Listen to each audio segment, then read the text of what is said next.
እንግዲህ ክላሪቲ ኦፍ ስክሪፕቸርን ነው የምናየው። መጀመሪያ ላይ ማድረጋቸው ወይም ደግሞ ታስኮችን ለመናገር ልሞክር። መጀመሪያ ላይ አጠቃላይ የምናያቸው ነገሮችን ክላሪቲን ዲፋይን እናደርጋለን። ክላሪቲን ዲፋይን በሁለት መንገድ እናደርጋለን። አንደኛ በኔጌሽን ማለትም በኔጌቲቭ ምን ማለት አይደለም የሚል ነገሮችን ለማስቀመጥ እሞክራለሁ። ከዛ በኋላ ደግሞ ምን ማለት ነው የሚለውን ደግሞ በፖዚቲቭ አፈርሜሽን አስቀምጣለሁ። ቀጥሎ ደግሞ የክላሪቲን ኤሌመንቶችን ካስቀመጥን በኋላ በዛ ኤሌመንት ላይ መሰረት አድርገን እነዛ ኤሌመንቶችን ለማብራራት ጥረት አድርጋለሁ ማለት ነው። ዴፊኒሽን ስናስቀምጥ ዴፊኒሽኑ በመሰረታዊ የሆኑ ነጥቦች ኤሌመንቶችን ይኖሩታል። እነዛን ኤሌመንቶችን ደግሞ በደንብ ለማሳየት ሞክራለሁ። ቀጥሎ ደግሞ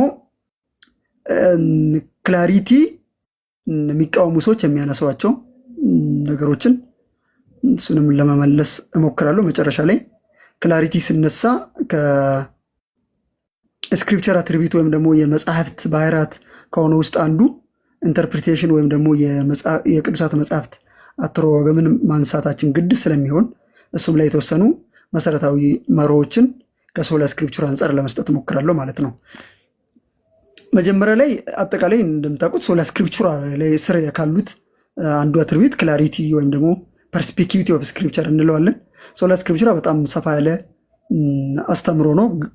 ከዚህ ውስጥ አንዱን ኤሌመንቷን ብቻ ነው አንስተን የምንማማረው ማለት ነው። ሶላ ስክሪፕቸር ስንል ስለ ኢንፋሊቢሊቲ፣ ስለ ኢነረንሲ፣ ስለ ኔሴሲቲ፣ ስለ ሰፊሸንሲም እንዳጠቃላይ እነዚህ ነገሮችን ነው የምናነሳ።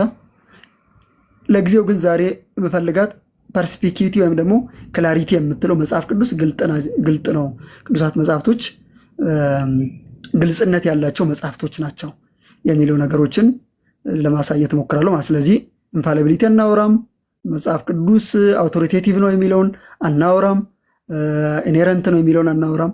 ሰፊሽንሲውንም ደግሞ ሞር ማቴሪያል ሰፊሽንሲ የሚባለውን በኮንቴንት ደረጃ ያለውን እንተውና ፎርማል ሰፊሽንሲ ወይም ደግሞ ከፎርም አንጻር ያለውን ክላሪቲውን ብቻ ትኩረት ለማድረግ ሞክራለሁ ማለት ነው። ስለዚህ ምንድን ነው ሶላ ስክሪፕቸራ ውስጥ አንዱ መጽሐፍ ቅዱስ ግልጽ ናቸው የሚል ትምህርት ነው ያለን። ግልጽ ናቸው የሚለውን ትምህርት ደግሞ ስንል ወይም መጽሐፍ ቅዱስ ግልጽ ናቸው ስንል ምን እያልን አይደለም የሚለውን በኔጌቲቭ ዴፊኒሽን ልጀምር። መጽሐፍ ቅዱስ ግልጽ ናቸው ስንል ምን እያልን ነው? ሙሉ በሙሉ ቅዱሳት መጽሐፍት ማለትም 66ቱ ቅዱሳት መጽሐፍት ግልጥ ናቸው እያልን አይደለም። መጽሐፍ ቅዱስ ግልጽ ናቸው የሚለው መሮ ቅዱሳት መጽሐፍት እያንዳንዱ ቅዱሳት መጽሐፍት ግልጽ ናቸው ማለት አይደለም። አብራራለሁ። ምን እያልን ነው? መጽሐፍ ቅዱስ ግልጽ ነው ስንል ከዘፍጥረት እስከ ራእይ ያሉት አጠቃላይ ወደ 31,000 ምናምን ያሉት ቨርሶች ግልጽ ናቸው እያልን አይደለም። ግልጽ ናቸው እያልን አይደለም። ምክንያቱም መጽሐፍ ቅዱሳችን የተለያየ አይነት የስነ ጽሁፍ ዘይቤ የሚከተል ነው። የታሪክ አለ፣ የህግ አለ፣ የወንጌል አለ፣ መልእክታቶችን ወይም ደግሞ የኤፒስትል ወይም ደግሞ የደብዳቤ ክፍል አለው። የስነ ጥበብና የመዝሙራት መጽሐፍት የሚባሉ አሉ። እነዚህ ሁሉ ወይም ደግሞ የአቡ ቀለምሲስ ወይም ደግሞ አፖካሊፕቲክ የሚባለው ጀነራ ያለበት ነው። ስለዚህ እነዚህ ነገሮች ሁሉ ግልጽ ናቸው ስንል እነዚህ ነገሮች ሁሉ ግልጽ ናቸው እያልን አይደለም። በጣም ብዙ የማንረዳቸው ብዙ ለትርጉም የተጋለጡ በቀላሉ መረዳት የማንችል ከአእምሯችን በላይ የሆኑ ነገሮች አሉ። ስለዚህ መጀመሪያ ላይ ስለ ክላሪቲ ኦፍ ስክሪፕቸር ስናወራ መጽሐፍ ቅዱስ ሚስትሪ ነው፣ ቀጥሎም ደግሞ ኦብስኪሪቲ የለም ማለታችን አይደለም። እያንዳንዱ ክፍሎች ግልጥ ናቸው፣ ማንም ሰው አንብበው መረዳት ይችላል ማለታችን አይደለም። ስለዚህ በኋላ ላይ ምናልባት ጥያቄም ስንጠየቅም ሆነ አብዛኞቹ በክላሪቲ ኦፍ ስክሪፕቸር ላይ የሚያነሱት ፖይንት አንዱ ይህንን ፖይንት ነው የሚስቱት። እኛ ያልን ያለነው መጽሐፍ ቅዱስ ግልጽ ናቸው ስንል እያንዳንዱ ቅዱሳት መጽሐፍት፣ እያንዳንዱ ቨርሶች፣ እያንዳንዱ ቻፕተሮች እና እያንዳንዱ የመጽሐፍ ቅዱስ ክፍሎች ግልጽ ናቸው እያልን አይደለም። ምን እያልክ ነው ከተባልኩ ደግሞ በኋላ ላይ ያብራራለሁ። ግን በኔጌቲቭ ዲፊኒሽናችን ስናስቀምጥ የመጀመሪያው ቅዱሳት መጽሐፍት እያንዳንዱ ግልጽ ናቸው ማለታችን አይደለም ማለት ነው።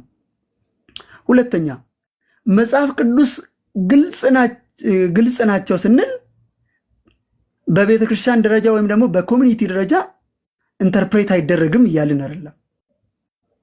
በኮሚኒቲ ወይም ደግሞ ኮሚኒቲ ስንል እንዳጠቃላይ በክርስቲያን ኮሚኒቲ በቃል ኪዳኑ ማህበረሰብ ውስጥ ቅዱሳት መጽሐፍት በቤተክርስቲያን ደረጃ ትርጉም አያስፈልጋቸውም እያልን አይደለም። አያስፈልግም የሚል ዲፊኒሽን የለው። ስለዚህ ኮሙናል ኢንተርፕሪቴሽንን ድና የሚያደርግ ወይም ደግሞ ሪጀክት የሚያደርግ አይደለም ማለት ነው። ክላሪቲ ኦፍ ስክሪፕቸር ስናወራ ሳብጀክቲቭ ኢንተርፕሪቴሽን ይፈጥራል። ይልቁን ከኮሙናል ኢንተርፕሪቴሽን ሰዎችን አውጥቶ ወደ ሳብጀክቲቭ ኢንተርፕሪቴሽን ሰዎችን የሚጣራ ነው የሚሉት ወገኖቻችን ወይም ደግሞ ሶላ ስክሪፕቸራን የማይቀበሉ ሰዎች የመጀመሪያ ዲፊኒሽናችን እኛም እንደዛ ያልን አይደለም። ሳብጀክቲቭ ኢንተርፕሪቴሽንን ኢንካሬጅ እያደረግን ኮሙናል ኢንተርፕሪቴሽንን ደግሞ ሙሉ በሙሉ ድና እያደረግን አይደለም። ስለዚህ ኮሙናል ኢንተርፕሪቴሽንን ለክላሪቲ ኦፍ ስክሪፕቸር ኮምፓታብል ነው የሚስማማ እንጂ የሚቃረን አይነት አስተምሮ አይደለም። የሚስማማበትን መንገድ እንግዲህ እሱንም ለማሳየት ጥረት አደርጋለሁ ማለት ነው። ግን ለጊዜው የምትይዙልን ነገር ምንድን ነው? በቃል ኪዳኑ ማህበረሰብ የሚደረገው የቅዱሳት መጻሕፍት አተረጓጎሞችን የሚቃወም አይደለም ማለት ነው። እሺ ይህንን ካስቀመጥን ፖዚቲቭ የሆነ አፈርሜሽኑ ምንድን ነው? ቅዱሳት መጻሕፍት ግልጽ ናቸው ስንል ምን ማለታችን ነው የሚል ነገሮችን እናስቀምጣለን። ቅዱሳት መጻሕፍቶች ግልጽ ናቸው ስንል አንደኛ ቅዱሳት መጻሕፍት ለማንኛውም ሰው ማንበብ ለሚችል ወይም ደግሞ መስማት ለሚል ሰው ለመደበኛ ሰው የተለየ አይነት ትምህርት ወይም ደግሞ የተለየ አይነት ኢንተሌክቹዋል ሌቭል ከፍ ያለ ሌቭል ላይ የሌለውንም ሰው ብቻም ሳይሆን አነስተኛ መረዳት ላለውም ሰው መጽሐፍ ቅዱስ ግልጽ ናቸው ስንል ምን እያልን ነው? አንደኛ ማንም ሰው መጽሐፍ ቅዱስን ተረድቶ ኤሴንሻል ወይም ደግሞ መሰረታዊ የሆነውን የድነት መንገዶችን ማወቅ ይችላል። የመዳን መንገድ ቅድም ምን ብለናል? ቅዱሳት መጽሐፍት ሙሉ በሙሉ ግልጽ አይደሉም ብለናል። ስለዚህ ግልጽ ናቸው ደግሞ ስንል ምን እያልን ነው? ለድነት ወይም ደግሞ ለመዳን የሚያስፈልጉ ትምህርቶችን ወይም ደግሞ ኤሴንሻል ትምህርቶችን መሰረታዊ የሆነውን የመዳን መንገዶችን ለማወቅ ግን ማንም ሰው መረዳት ይችላል። ማንም ሰው መረዳት ይችላል። ቅዱሳት መጽሐፍት አጠቃላይ ማንም ሰው መረዳት አይችልም። ነገር ግን በቅዱሳት መጽሐፍት ውስጥ ሰመራይዝ የተደረገውን የመዳን እውቀት ወይም ደግሞ የመዳን መንገድ የሚባሉትን አስተምሮችን ለማወቅ ግን ቅዱሳት መጽሐፍት በቂ ናቸው፣ ያለማንም እርዳታ ወይም ደግሞ ያለማንም እገዛ ማለታችን ነው። ሁለተኛ ያለማንም እገዛ ስንል ማንን ኤክስክሉድ እያደረግን ነው ማለት ነው? መንፈስ ቅዱስን። ያለማንም እገዛ ስንል መንፈስ ቅዱስን ምንም ጥያቄ የለውም። ያለ የመንፈስ ቅዱስ እርዳታ ግዴታ ነው ያልን ነው። የሰውን እርዳታ ወይም ደግሞ የሆነ ኢንስቲትዩሽንን ወይም ደግሞ የሆነውን የቤተክርስቲያን አውቶሪቲም ይሁን የግለሰብን የሌላውን ሰው አውቶሪቲን ነው እንጂ ድና ያደረግን ያለ ነው። የመንፈስ ቅዱስ እርዳታ ወይም ደግሞ ኢሉሚኔሽን ግድ ነው ያለን ነው። ማንም ሰው በፕሮቴስታንት ቴዎሎጂ ውስጥ ማንም ሰው ቅዱሳት መጽሐፍትን ለመረዳት መጀመሪያ ላይ ሪጀነሬት መደረግ አለበት። መንፈስ ቅዱስ ኢሉሚኔት ሊያደርገው ይገባል። ያለ መንፈስ ቅዱስ ኢሉሚኔሽን ወይም ደግሞ ያለ መንፈስ ቅዱስ አብርሆት ማንም ሰው ቅዱሳት መጽሐፍትን መረዳት አይችልም። መጽሐፍ ቅዱስን በቀላሉ ሰው መረዳት ይችላል ስንል በመንፈስ ቅዱስ እርዳታ ያለን ነው። የመንፈስ ቅዱስ እርዳታ የሌለበትን ሰው ቅዱሳት መጽሐፍትን መረዳት ይችላል ማለታችን አይደለም። ስለዚህ የመጀመሪያ የመዳን እውቀትን ነው ያወራን ያለ ነው። እነዚህ የመዳን እውቀት ወይም ደግሞ ሰዎችን ለመዳን የሚያስፈልጋቸው የቅዱሳት መጽሐፍት አስተምሮች ምንድን ናቸው የሚለውን ነገሮችን እሱን አብራራለሁ። ግን በሁለተኛ ደረጃ ደግሞ እነዚህ ቅዱሳት መጽሐፍትን ማንም ሰው ለመረዳት ግን ስቲል የሚያስፈልገው ደግሞ አካል አለ። እሱም ደግሞ መንፈስ ቅዱስ ነው። ምክንያቱም ቅዱሳት መጽሐፍት የተጻፉት ኢንስፓየርድ የሆኑት በመንፈስ ቅዱስ ነው። ሰዎችም መረዳት ያለባቸው አንደርስታንድ ማድረግ ያለባቸው በመንፈስ ቅዱስ ኃይልና በመንፈስ ቅዱስ አብርሆት ነው። ስለዚህ አንድ ፕሮቴስታንት ተነስቶ መጽሐፍ ቅዱስ ግልጽ ነው ማንም ሰው መረዳት ይችላል ሲል የሆነ አካልን ነው እንጂ ድና ያደረግን ያለ ነው፣ ወይም ደግሞ ቸርችን ጨምረም ማለት ነው። ኮሙናል ወይም ደግሞ ቅድም ያልኩትን በኮሚኒቲ ውስጥ ያለውን ኢንተርፕሪቴሽንም ጭምር ሳይቀበል ወይም ደግሞ ኤክስተርናል የሆነ የቅዱሳት መጽሐፍት ኤክስተርናል ካኖኒካል የሆነውን አውቶሪቲን ባንቀበልም ነገር ግን በመንፈስ ቅዱስ እርዳታ ሪጀነሬት የሆነ ሰው ቅዱሳት መጻሕፍትን መረዳት ይችላል ያልን ነው።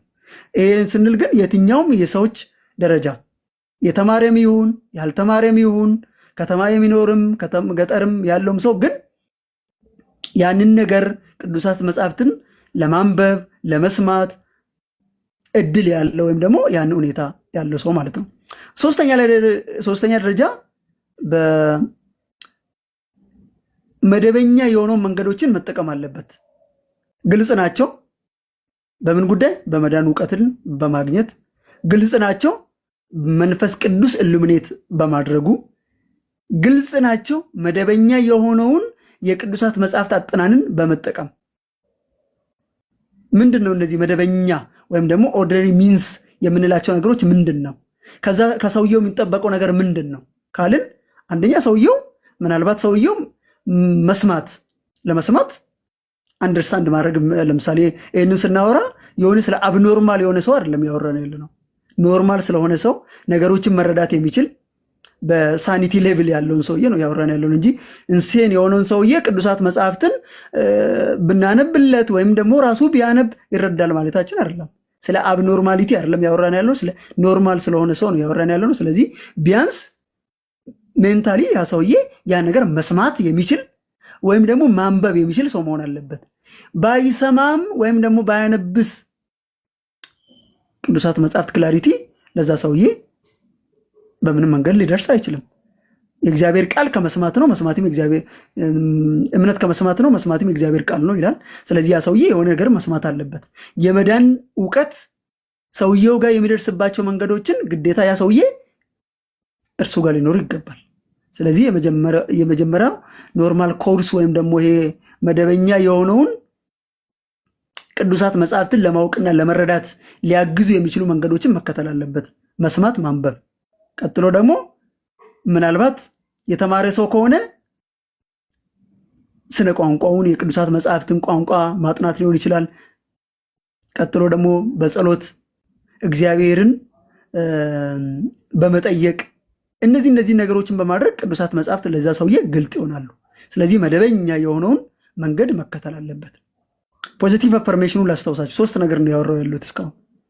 ቅዱሳት መጽሐፍት ግልጥ ናቸው ስንል አንደኛ የመዳን እውቀትን ነው ያወራን ያለ ነው እንጂ አጠቃላይ ቅዱሳት መጽሐፍት ግልጥ ናቸው ያልን አይደለም። ምክንያቱም ቅዱሳት መጽሐፍት እንደ አጠቃላይ ፕሌን ስላልሆኑ ግልጽ ስላልሆኑ፣ ለምሳሌ አንድ ሰው መጥቶ በራእይ ላይ የተገለጠው 7 ራስና 10 ቀንዶች ያሉት ማን ነው ቢል አናቅም። ብናውቅ ራሱ ሰርተን ልንሆን አንችልም። ስለዚህ ያንን ሰው ያንን አመጥቶ አይ ስለዚህ ቅዱሳት መጽሐፍት ግልጥ አይደሉም ሊለን አይችልም። ምክንያቱም 7ም 10ም 20ም ቀንድ ያለውን አካል ማወቅና አለማወቃችን ለድነታችን ምንም የሚጠቅመው ነገር የለም።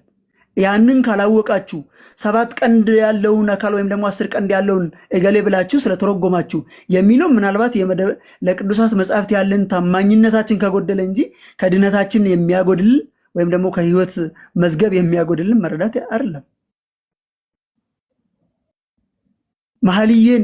መኃልየን ያነበብን ወይም ደግሞ ሌሎችን የመጽሐፍ ቅዱስ ክፍሎችን ያነበብን ያንን ክፍል ባለመረዳታችን እግዚአብሔር ከድነታችሁን ትጎድላላችሁ አይለንም። እኛም ደግሞ ግልጥ ናቸው ያልን አይደለም፣ ኦብስኪሪቲ የላቸውም ያልን አይደለም። ከአእምሯችን በላይ የሆኑ በጣም ኮምፕሬንድ ልናረጋቸው የማንችል ክፍሎች የሉም ያልን አይደለም። ይልቁን ያልን ያለነው ኤሴንሻል የሆነውን ለመዳን እውቀት ማወቅ የሚገባን እግዚአብሔርን ለማክበርና የቅድስና ህይወታችን ለመኖር እግዚአብሔርን በመምሰል ህይወታችን ውስጥ አስፈላጊ የሆኑ ክፍሎችን ማወቅ እንችላለን። ቅዱሳት መጽሐፍት እስከዛ ድረስ ግልጥ ናቸው ያለን ነው እንጂ ለየትኛውም ክፍሎች ግልጥ በሆነ መንገድ ማንኛውም ሰው መረዳት ይችላል ያልን አይደለም። በሁለተኛ ደረጃ ቅዱሳት መጽሐፍት ግልጥ ናቸው ስንል ያለ መንፈስ ቅዱስ አብሮ ስለማይሆን የመንፈስ ቅዱስ ኢሉሚኔሽንን መሰረት አድርገን ነው። በቅዱሳት መጽሐፍት የተጻፈው በመንፈስ ቅዱስ የተጻፈው ቅዱሳት መጽሐፍት በምንም መንገድ ከመንፈስ ቅዱስ በተገነጠለ ወይም ደግሞ መንፈስ ቅዱስን ባላማከለ መንገድ ግልጥ ሊሆኑ አይችሉም። ስለዚህ የቅዱሳት መጽሐፍት ግልጥነት የመንፈስ ቅዱስ አብርሆትና የመንፈስ ቅዱስ ግልጠት ላይ የተመሰረተ ነው። ሁለተኛ ፖይንት። ሶስተኛ መጽሐፍ ቅዱስ ግልጥ ናቸው ስንል መደበኛ የሆነውን መንገድ በመረዳት መደበኛ የሆነውን መንገዶችን በመከተል እነዚህ ነገሮችን ማንበብ፣ መስማት፣ መጸለይ፣ ቀጥሎ ደግሞ ቋንቋውን በማወቅ አስተማሪዎችን በመጠየቅ እነዚህ ነገሮችን መደበኛ የሆነውን መንገዶችን በማወቅ ያ ሰው ግልጥ በሆነ መንገድ መጽሐፍ ቅዱስን መረዳት ይችላል። አሁን እነዚህ ኤሌመንቶችን እናብራራቸው። በጣም ትልቁ ነገር እዚህ ላይ ነው የሚመጣው። እንግዲህ መጽሐፍ ቅዱስ እንግዲህ ለመዳን አስፈላጊ ነው ብለናል። አስፈላጊ በሆነ መንገድ ሰፊሸንት በሆነ መንገድ አስቀምጦልናል። ሰፊሸንት በሆነ መንገድ ማስቀመጡም በማቴሪያል መጠን ወይም ደግሞ ኮንቴንቱን ማስቀመጡም ብቻም ሳይሆን የእነዚህ ኮንቴንቶቹ ክሊር በሆኑ መንገድ ተገልጧል ያልን ነው። ስለዚህ እነዚህ ክሊር በሆነ መንገድ ተገልጧል ስንል ምን ማለት ነው? የመዳን እውቀት ከየት ነው ያመጣው የሚል ነገሮች አሁን መሰረታዊ ጥያቄ ነው ይሄ። በፕሮቴስታንት ቴዎሎጂ በ16ኛ ክፍለ ዘመን ሶላ ስክሪፕቹራ ከተነሳበት ጊዜ ጀምሮ የሚታመን ክላሪቲን መሰረት አድርገን ስናወራ ግልጥ ናቸው የምንላቸው ሩል ኦፍ ፌዞች ምንድን ናቸው? ምንድን ነው? እሺ ቅድም ዮሐንስ ራእይ ላይ ያሉት ክፍሎች ግልጥ ካልሆኑ ወይም ደግሞ ሌሎቹም የጳውሎስን ክፍሎችን ግልጥ በሆነ መንገድ የማንረዳቸው ክፍሎች ካሉ የብሉይ ኪዳን መጽሐፍቶችም በሙላት ግልጥነታቸውን መረዳት ካልቻልን እነዚህ የመዳን እውቀት ግልጥ ናቸው ስትል ምንድን ናቸው? እነዚህ የመዳን እውቀት ከየት ነው ያመጣው የሚል ጥያቄ ነው ቀጥሎ ይመጣው። በእነዚህ ውስጥ የመዳን እውቀት ብለን የምንጠራቸው ቢያንስ 4 ነገሮች አሉ። እነዚህ 4 ነገሮች ግልጥ ናቸው ያለን ነው። ምንድን ናቸው? አንደኛ ክሪድ ነው። ክሪድ ማለት በሐዋርያት እምነት ድንጋጌ ላይ የተቀመጡት ኢሴንሻል የክርስትና ሃይማኖት ለመዳን አስፈላጊ ናቸው ብለን እናምናለን። እነዚህ አስፈላጊ የሆኑ በሐዋርያት እምነት ድንጋጌ ውስጥ የተቀመጡት እውነታዎች ግልጥ በሆነ መንገድ ተገልጠዋል ማለታችን ነው። ምንድን ነው በሐዋርያት እምነት ድንጋጌ ወይም ደግሞ በአፖስትልስ ክሪድ ውስጥ የተቀመጡት የቅዱሳት መጽሐፍት ኢሴንሻል ወይም ደግሞ ቤዚክ የሆኑ አስተምሮች ምንድን ናቸው ካልን እነዚህ ነገሮችን ላሳያችሁ። ግልጥ አይደለም የሚል ሰውዬ መጥቶ የእኛን ክላሪቲ የሚተች አካል መጀመሪያ ላይ ይመጣና እነዚህን ክሪዶችን እያሳያችሁ እነዚህ ክሪዶች በቅዱሳት መጽሐፍት ውስጥ ግልጥ በሆኑ መንገዶች ተቀምጧል ወይስ አልተቀመጠም የሚል ጥያቄ ነው የምንጠይቃቸው ማለት ነው። ምንድን ነው አፖስትልስ ክሪድ የሚነግረን? ሰማይና ምድርን በፈጠረው በእግዚአብሔር አምናለሁ። ይሄ ግልጥ በሆነ መንገድ ተቀምጧል። ኢየሱስ ክርስቶስ ከዘላለም የእግዚአብሔር ልጅ ነው። ይሄ ግልጥ ነው። ኢየሱስ ክርስቶስ በዘመኑ ፍጻሜ ከቅድስት ድንግል ማርያም ሰው ሆኗል። ይሄ ግልጥ ነው። ኢየሱስ ክርስቶስ የተገለጠው አምላክ ቃል ሥጋ የሆነው አምላክ መከራን ተቀብሏል። ይሄ ግልጥ ነው። ሞቷል፣ ተሰቅሏል። ይሄ ግልጥ ነው። ተቀብሯል። ይሄ ግልጥ ነው። በሦስተኛ ቀን ከሙታን ተነስቷል። ይሄ ግልጥ ነው። ኢየሱስ ክርስቶስ ከሙታን በመነሳቱ ወደ ሰማይ አርጓል። ይሄ ግልጥ ነው። አሁን በሰማይ በግርማው ቀኝ ተቀምጧል። ይሄ ግልጥ ነው። ድጋሜ በሙታንና በሕያዋን ላይ ሊፈርድ ይመጣል። ይሄ ግልጥ ነው። ሐዋርያት ጌታችን ኢየሱስ ክርስቶስ የመሰረታት በሐዋርያትና በነቢያት መሰረት ላይ የታነጸች አንዲት ቤተክርስቲያን አለች። ይሄ ግልጥ ነው። ሰዎች ኃጢአተኞች በመሆናቸው የኃጢአት ይቅርታ ያስፈልጋቸዋል። ይሄ ግልጥ ነው። የሥጋ ትንሣኤ አለ። ይሄ ግልጥ ነው። የሚመጣው ዓለም አለ። ይሄ ግልጥ ነው። 12ቱ የሐዋርያት እምነት ድንጋጌ ውስጥ ያሉት አርቲክሎች ግልጥ በሆነ መንገድ በቅዱሳት መጽሐፍቶች ውስጥ አሉ። ከድነታችን ጋር የተገናኙትና ከድነታችን ጋር ኮረሌት የሆኑት እነዚህ ፖይንቶች ናቸው። ኮር ፖይንቶች ናቸው። ይህንን ሰው ሳያምን ይድናል? አይድንም። እግዚአብሔር የሰማይና የምድር ፈጣሪ መሆኑን ሳያምን በጭራሽ። ክርስቶስ እንደሞተ መከራ እንደተቀበለ ከሙታን እንደተነሳ ሳያምን ይድናል? አይድንም። ክርስቶስ ዳግም እንደሚመጣ በሕያዋንና በሙታን ላይ ይፈርዳል። ይህንን ሰው ካልተቀበለ ይድናል? አይድንም። እንዴት አድርጎ ይድናል? ክርስቶስ የመሰረተው የክርስቶስ አካል አንድ ሙሽሪት አለች። የኃጢአት ይቅርታ አለ። የሥጋ ትንሣኤ አለ። የሚመጣው ዓለም የሚባል ከዚህ ዓለም በኋላ ሌላ ዓለም ለክርስቲያኖች ለአማኞች የተዘጋጀ ዓለም አለ። ይህንን ሰው ሳይቀበል አይድንም። ስለዚህ እነዚህ ነገሮች በቃ አሁን ክላሪቲ መጥቶ አንድ ሰው የሚቃወም ከሆነ መጀመሪያ ላይ የምታደርጉት እነዚህን ትምህርቶች አንሱና አንድ ሰው መጽሐፍ ቅዱስን ቢሰጠው ክርስቶስ መከራ ተቀበለ፣ ሞተ፣ ተነሳ፣ ምናምን አረገ ወደ ሰማይ እነዚህ ነገሮችን በቀላሉ አገኝም ካለ እንግዲህ ከዛ በኋላ ምንመጣቸው አርጊመንቶች ይኖራሉ። በኋላ ላይ እነዚህን አርጊመንቶችን በደንብ ለማሳየት እሞክራለሁ። ግን መጀመሪያ ላይ የመዳን እውቀት የምንለው ነገር አንዱ በሐዋርያት እምነት ድንጋጌ ውስጥ የተቀመጡት እውነታዎቹ ቢያንስ ራፍሊ እነዚህ ነገሮችን ግልጥ በሆኑ መንገድ፣ ምክንያቱም ቱ ዘ ዲቴል ከተካሄደ የምንለያይባቸው ፖይንቶች ይኖራሉ። እሱ አይደለም ዋናው ነገር። አንድ ሰው ግን መጽሐፍ ቅዱስን ሰጥታችሁ ይህንን አንብበው እነዚህን ከላይ ያልኳቸውን 12ቱን አናቅስቶችን መቀበል ይችላል። ተቀብሎ ደግሞ ድነት ሊቀበል ይችላል ወይ? አዎ። እነዚህ ነገሮች የመዳን ፖይንቶች ናቸው። አንደኛ እነሱ ናቸው። ሁለተኛ ዲካሎግ ወይም ደግሞ 10ቱ ትእዛዛቱ ናቸው። 10ቱ ትእዛዛት እግዚአብሔር ከኔ በቀር ሌላ አማልክት ላንተ አይሁኑ። ይህንን ሰው መጽሐፍ ቅዱስን አንብበው ከእግዚአብሔር ውጭ ለሌላ አምላክ አምልኮ ያስፈልጋል የሚል አካል አይኖርም። ምክንያቱም ግልጥ በሆነ መንገድ ተቀምጧል። በሰማይና በምድር ከምድር በታች ላሉት የእግዚአብሔር አምሳያ የሌለው አይነት እንዳለው ማንም ሰው ሊረዳ አይችልም። ምክንያቱም እግዚአብሔር አቻ የሌለው አምሳያ የሌለው በሰማይም በምድርም ምስል የማይሰራለት አምላክ እንደሆነ በቀላሉ ይረዳል። በእግዚአብሔር ስም የእግዚአብሔርን ስም ማርከስ ወይም ደግሞ የእግዚአብሔርን ስም አለመቀደስ በስሙ ሶስተኛ ህግ ወይም ደግሞ ሶስተኛ ዲካሎግ የሚያስቀምጥልን ሙት ማድረግ ጽድቅ ነው ሊል አይችልም። መጽሐፍ ቅዱስን አንብበው ከእግዚአብሔር ውጭ ሌሎችን አማልክቶችን የማምለክ እድል የለውም፣ አይፈቅድለትም። ስለዚህ የኛ የመዳን እውቀት የምንለው አንዱ ቅደም ክሪዶችን አፖስትልስ ክሪድ ላይ የተቀመጡናል። ሁለተኛ ደግሞ ምንድናቸው?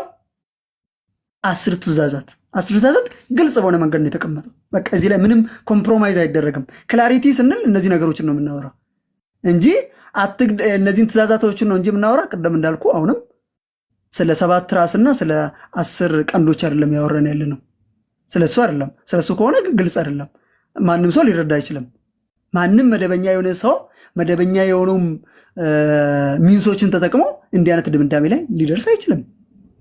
ነገር ግን 10ቱ ትእዛዛትን ማንም ሰው መደበኛ በሆነ መንገድ ተረድቶት ሌላ ነገር ላይ ሊደርስ አይችልም፣ ግልጥ በሆነ መንገድ ስለተቀመጡ። ሶስተኛ የጌታ ጸሎት ወይም ደግሞ ሎርድስ ፕሬየር የምንለው ነገር አባታችን ሆይ በሰማያት የምትኖር ስምህ ይቀደስ የሚለው ጸሎት ማንም ሰው አንብበው ሌላ ነገር ሊረዳ አይችልም። የጸሎት አይነትና የጸሎት አርኪታይፕ ምን እንደሆነ ይረዳል። ምክንያቱም ጸሎት ደግሞ በክርስትና ሕይወታችን ውስጥ ወሳኝ ስለሆነ፣ ስለዚህ ያንን ተረድቶ ትእዛዛቶችን እየጠበቀ ቅድም ያልናቸውን ትምህርቶችን ያመነ ያስተማረ ከቅዱሳት መጻሕፍት ተቀብሎ ቀጥሎ ደግሞ ይህንን የሚመስል ጸሎት ወይም ደግሞ ይህ ጸሎት የጸሎቶች ሁሉ አውራ ነው። የጸሎቶች ሁሉ አውራ ነው።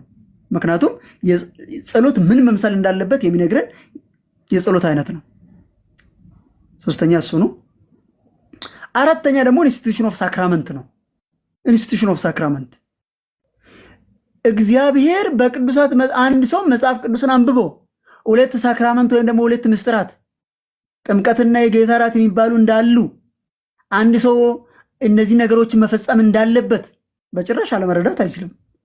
በእነዚህ አማካኝነት ደግሞ ጸጋ ማስተላለፍ፣ በእነዚህ በኩል ጸጋዎችን መቀበል እንችላለን ወይ፣ የእግዚአብሔር ጸጋ መቀበያዎች ናቸው ወይ የሚለውን ነገር አይ ጸጋዎችን መቀበል አንችልም በሚል መንገድ ላይ ሊደርስ አይችልም። ስለዚህ እኛ የመዳን እውቀት ክላሪቲ ኦፍ ስክሪፕቸር ስናወራ እነዚህን 4 ነገሮችን መያዝ አለበት። 12ቱ ክሪዶችን ማለትም 12 ክሪድ ማለት በአፖስትልስ ክሪድ ውስጥ ያሉት 12ቱ አናቅስቶች አሉ። በሁለተኛ ደረጃ ደግሞ 10 ትእዛዛት ናቸው። በሶስተኛ ደረጃ የጌታ ጸሎት ነው። አራተኛ ደግሞ ጌታ የደነገጋቸው 2 የቤተክርስቲያን ስርዓቶች አሉ። እነዚህን ስርዓቶችን ሰው ቅዱሳት መጽሐፍትን አንብቦ በቀላሉ ሊረዳ ይችላል። አይ ጌታ የደነገጋቸው 7 ምስጢራቶች ናቸው፣ በጭራሽ ይሄንን ከመጽሐፍ ቅዱስ እንኳን ብትቆፍር ምንም ብትል ልታገኘው አትችልም። ሁለቱን ግን ግልጽ በሆነ መንገድ ታገኛቸዋለህ። ግልጽ በሆነ መንገድ ታገኛቸዋለህ። አንድ ሰው መጠመቅ አለበት ወይ? ምንም ጥያቄ የለውም። በመጠመቅ ውስጥ ጸጋ አለ ወይ? ምንም ጥያቄ የለውም።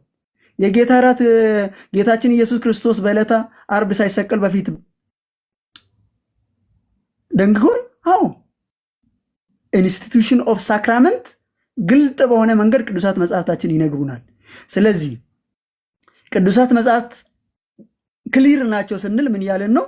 የመዳን እውቀቶችን በመስጠት ላይ ምንም ጥያቄ አይነሳባቸውም። ማንም ሰው በቀላሉ አንብበው እነዚህ ነገሮች ላይ መድረስ ይችላል። ማንም ሰው አንብበው አንታይ ክራይስት ማን እንደሆነ ይረዳል። አይደለም ፖይንታችን። ማን ነው አንታይ ክራይስት?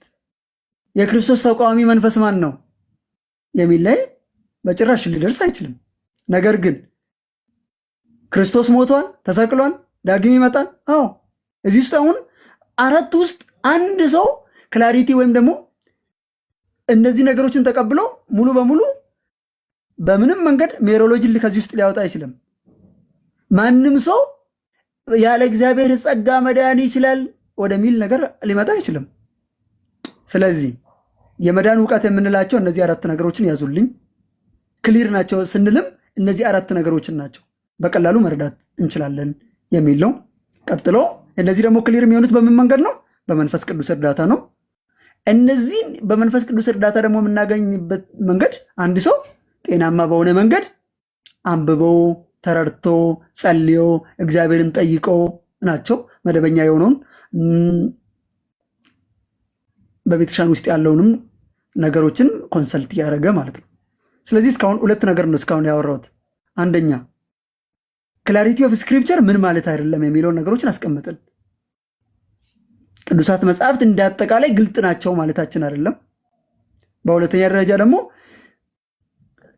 መጽሐፍ ቅዱስ ግልጥ ናቸው ስንል ኮሙናል ኢንተርፕሪቴሽንን ጥለን ሳብጀክቲቭ ኢንተርፕሪቴሽንን ኢንካሬጅ እያደረግን አይደለም የሚል አስቀምጥን። ሁለተኛ ላይ ደግሞ ቅዱሳት መጽሐፍት ግልጥ ናቸው ስንል ምን ማለታችን ነው የሚለውን ሶስት ነገሮችን አስቀምጥና ከመዳን እውቀት ጋር የተገናኙ ደግሞ የመዳን እውቀት ስንል እነዚህ አራት ነገሮችን አስቀመጥን ማለት ነው። አሁን ቀጥሎ ደግሞ የሚመጣው ነገር እሺ መጽሐፍ ቅዱስ ግልጽ መሆናቸውን በምን መንገድ ነው የምናረጋግጥ? ግልጽ ናቸው? አዎ።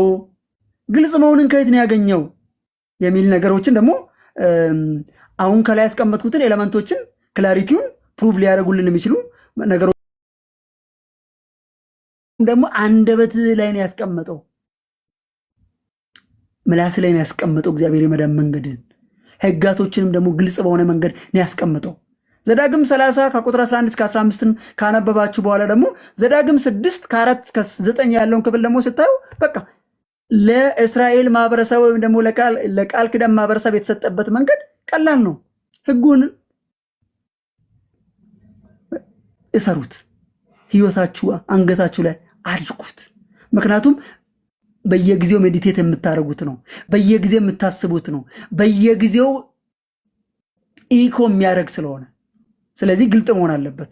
እነዚህ ነገሮችን ደግሞ ካያቸው እንዳጠቃላይ መዝሙረ ዳዊት ውስጥ ካያችሁ በተለይ መዝሙር 19ም ላይ በግልጽ አድርጎ አስቀምጧል። መዝሙር 19 ከቁጥር 1 እስከ ቁጥር 7 ያለው አጠቃላይ ኢብን በቅዱሳት መጽሐፍት ውስጥ አይደለም እግዚአብሔር ክላሪቲው በፍጥረታት ውስጥ እንደሆነ ይነግረናል። ቀጥሎ ደግሞ የእግዚአብሔር ሕግጋት፣ የእግዚአብሔር ምስክርነት፣ የእግዚአብሔር ትእዛዛት እንዴት አይነት ግልጥ እንደሆኑ እንኳን ለትልቅ ሰው አይደለም ለሕፃናት ራሱ ጠቢባን ማድረግ የሚችል አቅም ያለው ክሊር የሆነ መጽሐፍ ቅዱስ እንደተሰጠ ወይም ደግሞ ሕጋቶች፣ ትእዛዛቶች እንደተሰጡ ያስቀምጣል። ቀጥሎ ደግሞ መዝሙር 119 ላይ የሚያስቀምጣቸው ሕግ ለእግሬ ማብራት ነው። ይሄ በጣም ከባድ ነው ጋይስ፣ በጣም ክሊር ነው ማለት ክላሪቲውን ይሄ ላምፕ የሚለው ቃል በጣም በቃ እንዴት ኩራዝ ነው በቃ ማለት ቀላል በቀላሉ ነገሮች ሁሉ የምታገኙበት ነው። ስለዚህ መጽሐፍ ቅዱስ ክሊር በሆነ መንገድ በብሉይ ኪዳንም ተቀምጧል። በአዲስ ኪዳንም ደግሞ ከመጣን ከመጽሐፍ ቅዱሳችን በፊት ጌታችን ኢየሱስ ክርስቶስን ውሰዱት። ክላሪቲን ስታስቡት መጀመሪያ ላይ የምታስቡት አንድ ሰው መስማት የሚችል ሰው ቁጭ ብሎ የኢየሱስ ክርስቶስን ስብከት ቢሰማ ለድነት የሚሆን ነገር ያገኛል ወይስ አያገኝም የሚል ነገር ነው መጀመሪያ መፈተሽ ያለባችሁ። ኢየሱስ ክርስቶስን ሰምቶ አይ ኦብስኪውር አረገብኝ፣ ቬግ ነው ንግግሩ፣ በጭራሽ መረዳት አልቻልኩም የማለት እድል ይኖረዋል። ያለው እድል ደግሞ እነማን ናቸው የሚል እነግራቸዋለሁ። ግን አንድ ሰው ኢሉሚኔት የሆነ ሰው የእግዚአብሔር በግ የሆነ ሰው ማለትም ጌታችን ኢየሱስ ክርስቶስም ሲናገር ምንድን ያለ? በጎቼ ድምፄን ይሰማሉ ነው ያለው። ከበጎቹ ከሆኑ ምንም ጥያቄ የለው፣ ይሰሙታል። ትምህርቱንም በቀላሉ ይረዱታል። የትኛውን ትምህርት? ቀደም ያልኩትን ለመዳን የሚሆኑ ትምህርቶችን የትኛውም ትምህርት ሊሰሙ ይችላሉ ወይ? አዎ ኖ። ሐዋርያቶች ራሱ ሰምተው ያላስተዋሉት ያልተረዱት ነገር አለ። በኋላ ነው ትንሣኤው፣ መስቀሉ፣ ከመስቀሉ በኋላ ጌታችን ኢየሱስ ክርስቶስ ነው ግልጥ ያደረግላቸው። መንፈስ ቅዱስ ሲመጣ ነው በብዛት የተረዱት። ስለዚህ አሁንም ምን ያወራን ነው? በመንፈስ ቅዱስ ጋይድ የሚደረግ ፌስፉል የሆነ ከበጎቹ መሃል የሆነ ድምፁን የሚሰማ አካል የክርስቶስን ትምህርት በቀላሉ መስማት ይችላል። መስማት ደግሞ ካልቻለ ጌታችን ኢየሱስ ክርስቶስ በምሳሌ እንደሚናገር አይነት ፍጥረታቶች ሊኖሩ ይችላሉ። ግን እንደ አጠቃላይ ቅዱሳት መጻሕፍትን ለመቀበል አንድ ሰው ጌታችን ኢየሱስ ክርስቶስ ትምህርቱን በቀላሉ መስማት ይችላል። ያ በቅዱሳት ጌታችን ኢየሱስ ክርስቶስን ወንጌልን ሰጥታችሁ ወንጌልን ማንበብ የሚችል ሰውዬ የመዳን መንገድ ሊያገኝ ይችላል። ቀጥሎ ደግሞ የሐዋርያቶችን ደግሞ አርጊውመንት ተመልከቱት። ለኤፌሶን ሰዎች ጳውሎስ ለኤፌሶን ሲጽፍ አይ እኔ ለኤፌሶን ሰዎች የምጽፈው ነገር አይገባቸውም ብሎ አይደለም። ይገባቸዋል፣ ይረዳሉ። እግዚአብሔርን ለመምሰልና እግዚአብሔርን ለማወቅ እኔ የጻፍኩላቸው ደብዳቤ እውነትም ይጠቅማቸዋል ብሎ ነው የጻፈው እንጂ አይ ላይጠቅማቸው ይችላል የሆነ አካል ያስፈልጋቸዋል ብሎ አይደለም። ኖ ይልቁን ግልጥ በሆነ መንገድ ለእነዚህ ሰዎች ግልጥ በሆነ መንገድ ይረዳሉ። ሐሳብን የእግዚአብሔር መልእክት ይሰማሉ። ለምን ደግሞ የሚሰሙት ስፒሪቹዋሊ ወይም ደግሞ ስፒሪት በመንፈስ ቅዱስ ጋይድድ ስለሆኑም ጭምር ኢሉሚኔት ስለሚሆኑ የመንፈስ ቅዱስ አብሮሆት ከነሱ ጋር ስላለ ለምን ሪጀነሬት የሆኑ አካላቶች ጋር ሁሌ የመንፈስ ቅዱስ እገዛ አለ። ስለዚህ በአዲስ ኪዳንም ካየን ግልጽ የሆነ ደብዳቤን የተሰጣቸው ግልጽ የሆነው ነገር ይረዳሉ። ቅድም ያልኩትን ነገር ይረዳሉ። እሺ እነሱን ግልጽ ካረግን በኋላ ስለዚህ ቅዱሳት መጽሐፍት መጀመሪያም ላይ ግልጽ በሆነ መንገድ ነው የተቀመጡ። ሁለተኛ ፖይንት ደግሞ ምናልባት አሁን ምንድነው ከሁለቱም በኩል የሚነሱ አርጊመንቶችን ምናልባት መጽሐፍቶችን ቻናሌ ላይ አስቀምጥላቸዋለሁ። ቴሌግራም ቻናሌ ላይ መጽሐፍት ብታነቡ ይሻላቸዋል።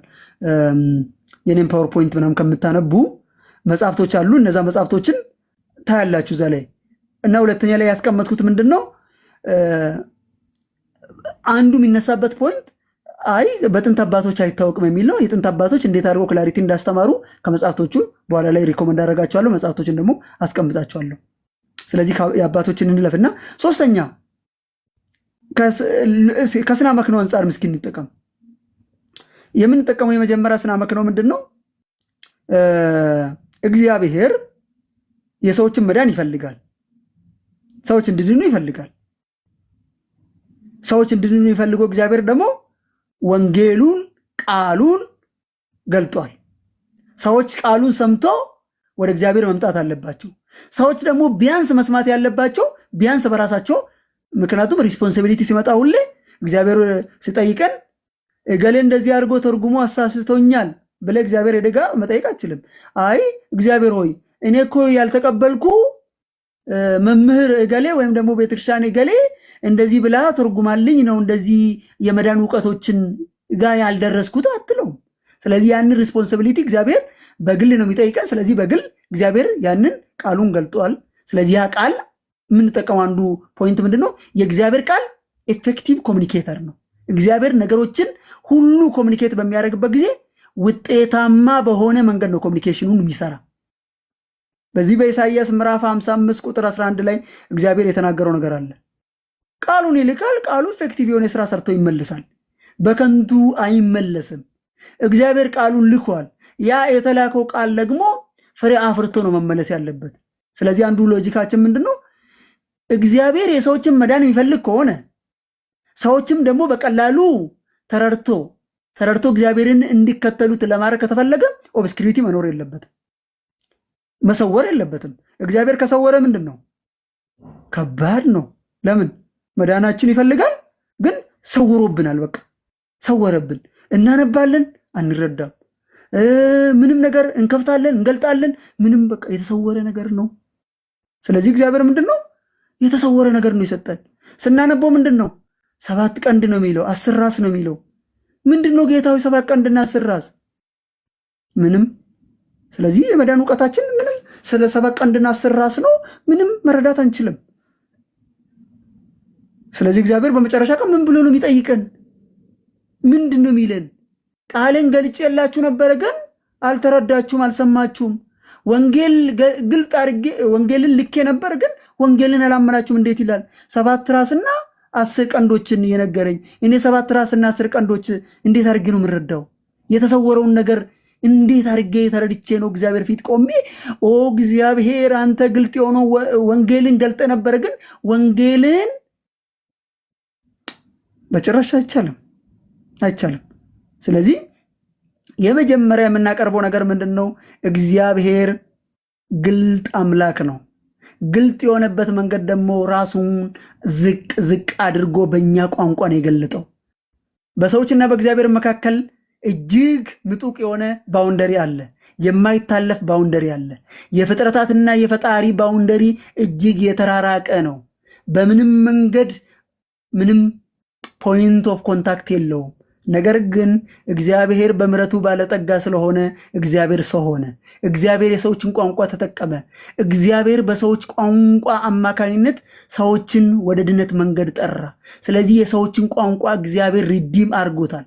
ሪዲም ሲያደርግ ደግሞ በዛ ቋንቋ አማካኝነት እግዚአብሔርን እንድናውቅ፣ እግዚአብሔርን አውቀን እንድንከተለው፣ እግዚአብሔርን የተገለጠውን ክርስቶሳዊ ሕይወትን እንድኖር እግዚአብሔር አድርጎናል። ስለዚህ እግዚአብሔር ያን ነገር ለማድረግ ግዴታ ክላሪቲ ኦፍ ስክሪፕቸርን ግድ እግዚአብሔር ኮንፈርም ማድረግ አለበት። ኦብስኪውር ከሆነ እግዚአብሔር እነዚህ ነገሮችን ኤፌክቲቭ በሆነ መንገድ በጭራሽ ኤፌክቲቭ ኮሚኒኬተርም ሊሆን አይችልም። ኮሚኒኬሽኑም ኤፌክቲቭ ነው። ኮሚኒኬሽኑም ደግሞ ኮሚኒኬት የሚያደርገው አካል ደግሞ ኮሚኒኬተሩም ኤፌክቲቭ መሆን አለበት። ውጤታማ የቃሉ ግልጠት አለ። ውጤታማ የሆነ ደግሞ የቃሉ ገላጭ አካልም አለ። በእነዚህ ሁለቱ መካከል እነዚህ ግልጽ ካልሆኑ የተሰወረ ሰው ከሆነ እኔ እገሌ ጋር ሄጄ በእገሌ ላይ የምመሰረት ከሆነ የኔ ድነት አጠቃላይ ሪስፖንስብልም ሊሆን አልችልም። እኔ እንዴት አድርጌ ነው ሪስፖንስብል መሆነው? ቅድም እንዳልኳችሁ ነው።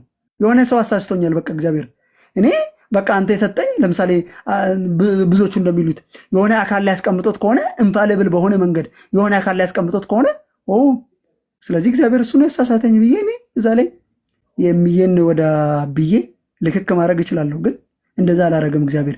የኔ ሪስፖንሲቢሊቲ ራሴ ብቻ ነው ሪስፖንሲቢሊቲውን የምወስደው። ለዛ ነገር ደግሞ ክሊር መሆን አለበት። እሺ እንደዚህ አይነት ብዙ ሎጂኮችን ማቅረብ እንችላለን። ግን ትልቁ ነገር ኤፌክቲቭ ኮሚኒኬተር ሁሌ እግዚአብሔር አለ። ኤፌክቲቭ የሆነ ኮሚኒኬሽን ደግሞ በቅዱሳት መጽሐፍ ተገልጧል የሚል አርጊመንቱ በቂ ይመስለኛል። እሱን ካልናችሁ ዘንዳ ቀጥሎ ደግሞ የሚመጡት ጥያቄዎች አሁን ከባባድ ጥያቄ ነው እንግዲህ። ምክንያቱም በ16ኛ ክፍለ ዘመን ላይ የሶላ ስክሪፕቹራ እንዳጠቃላይ እና ክላሪቲ በሚገለጥበት ጊዜ የነበረው አርጊመንት አንዱ አርጊመንት ምንድን ነው? የተነሱት አርጊመንቶች አሉ እና አንድ ሮበርት ቤላርሚን የሚባል እጅግ ዶግማቲክ ካቶሊክ ፌዝ በ16ኛ ክፍለ ዘመን ከትሬንት በኋላ እጅግ ፋይት ያደረገ ነው። አብዛኛው ከሪፎርመሮቹ ጋር በተለይ አንድ በኋላ እንድታነቡ ሪኮመንድ ከማድረጋችሁ መጽሐፍ አንዱ የዊሊያም ዊቴከር መጽሐፍ ነው። የሪፎርምድ ክርስቲያን ጻፊ ነው እና ከዛ ጋር ያደረጉትን አርጊመንቶችን ላይ መሰረት አድርገ ቢያንስ 1 2 3 አርጊመንቶችን ላቅርብና ለዛ ነገሮችን ለመመለስ እንሞክር። ግልጥ ከሆኑ ቅዱሳት መጽሐፍት ግልጥ ከሆኑ ጋይስ እስካሁን ይሰማሉ አይደለም? ምንም ትሰማለህ? እሺ ግልጥ ከሆነ ዘንዳ አሁን ቀጥሎ ደግሞ ይመጣው። እሺ እስካሁን ያወራው ነገር ግልጽ ከሆነ መጽሐፍ ቅዱስ ግልጽ ነው የምትለው ከሆነ የሚል አርጊመንቱ ላይ እንቆምና አንደኛ መጽሐፍ ቅዱሳችን ራሱ የተለያየ ነገር ወይም ደግሞ በጣም ሪፓግነንት የሆኑ ነገሮችን አይደለም እንደሚያወራ ከየት ነው የምታመጣ? ማለት መጽሐፍ ቅዱስ ራሱ የሚቃረን ነገር ያለው አይደለም ማለት። እውነት ለመናገር አብዛኞቹ የቤላርሚንም ሮበርት ቤላርሚንም ሆነ አብዛኛው አሁንም ዛሬ የሚያነሱት ሶላ ስክሪፕቸር የሚያቀበሉ አካላቶች የሚያነሱት ነገር አንዳንዶቹ በኋላ አንዳንዶችን ለማሳየት እንደሞክረው በጣም የፖስት ሞደርን ሜንታሊቲ ፕላስ ደግሞ በጣም በቃ የኤቲስቶች የሚያነሱት አይነት አርጊመንቶችን ነው የሚያነሱት። እሺ ግልጥ ነው ካልክ ለምሳሌ አንድ ወንጌል ላይ ኢየሱስ በ3 ሰዓት ተሰቀለ ይላል። አንድ ቦታ ላይ ደግሞ 6 ሰዓት ተሰቀለ ይላል። ስለዚህ 6 ሰዓትና 3 ሰዓት ማለት ደግሞ አምቢጊዩቲ ነው። አምቢጊዩቲ ከሆነ ደግሞ ክላሪቲ ኦፍ ስክሪፕቸር ውሸት ይሆናል። ክላሪቲ ኦፍ ስክሪፕቸር ደግሞ ውሸት ከሆነ ሶላ ስክሪፕቸራ የምትሉት ትምህርትም ውድቅ ይሆናል አይነት አርጊመንት ነው። ምናልባት እንደዚህ አይነት አንደኛ ምን ያልን ነው? እኛ ቀደም ብያለሁ ክርስቶስ 3 ሰዓትም 6 ሰዓትም ተሰቀለ ብንል ምንድን ነው ከመዳን እውቀት ጋር የሚገናኘው? ዋና መሰቀሉን ነው። 3 ሰዓት 6 ሰዓት ማለት እሱ ምንም የሚቃረን ነገር የለው። የሚቃረን ፖይንት አይደለም። ዝም ብዬ ነው ያነሳሁት እነሱ የሚያነሷቸው አርጊመንቶች ስለሆኑ። ምክንያቱም እንደዚህ አይነቶቹ ተቃራኒ የሚመስሉ ፉል ኦፍ ኮንትራዲክሽን የሚመስሏቸው ግን ይህንን ለማንሳትና ቀጥሎ ደግሞ ክላሪቲን ለመቃወም የሚፈልጉት ስለሆነ አካላቶቹ። ስለዚህ ምንድን ነው 3 ሰዓትም 6 ሰዓትም ይሰቀል ይሁን፣ ግን ክላሪቲያችን አይነካም። ምክንያቱም ቅድም ካልናቸው 4ቱ ፖይንቶች ጋር ምንም የሚገናኝ ነገር የለም። የክርስቶስ ሞት ትንሣኤ ምናምን በጭራሽ ከዚህ ጋር አይገናኝም። ከ10ቱ ትእዛዛት ጋር ምንም በጭራሽ አይገናኝም። ከጸሎቱ ጋር አይገናኝም። ከሳክራመንት ጋር አይገናኝም። ግን ተቃርኖ የለውም። እንደዚህ አይነት አርጊመንቶች ነው የሚያነሱት። ብዙ አርጊመንቶች ማንሳት ይቻላል፣ ግን እችን ለምሳሌ ያህል ለማንሳት ነው። ስለዚህ መጽሐፍ ቅዱስ ኮንትራዲክሽን አለው ከተባለ በጭራሽ ኮንትራዲክሽን መኖር ያለበት እኛውን በምንላቸው ዶግማቲክ ፌዝ ላይ ነው። ለምንድን ነው ብዙ ጊዜ ምንድን ነው ክላሪቲን ስናወራ ቅድም እንዳልኩት ፌዝ እና ሞራል ላይ ነው። ፌዝ ማለት ዶግማቲክ ፌዛችን ነው። ሞራል ማለት ደግሞ ስነ ምግባር እግዚአብሔርን ለመምሰል የምናደርገው ጥረት የክርስትና ህይወት ውስጥ ነው። ከዚህ ጋር ምንም አይገናኝም። አይ እገሌ በዚህ ዓመት ኖረ በዛ ዓመት ሞተ ይላል። ይሄ ምንም ከመጽሐፍ ቅዱሳችን ከኛ ከምናስቀምጠው ከክላሪቲ ጋር ምንም ግንኙነት የለውም።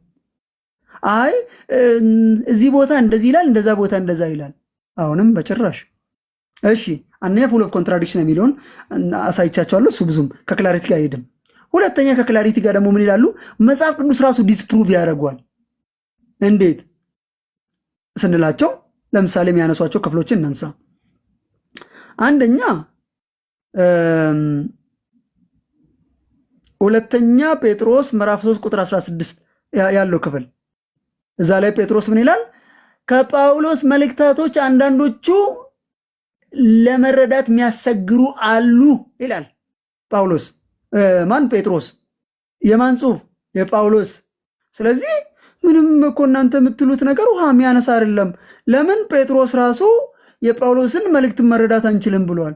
ስለዚህ የጳውሎስ መልእክትን ካልተረዳን ደግሞ አብዛኛውን የዶግማቲክ ፌዝ እና ሞራል አስተምሮችን የያዘ እሱ ስለሆነ ስለዚህ ውድቅ ይሆናል ይላሉ።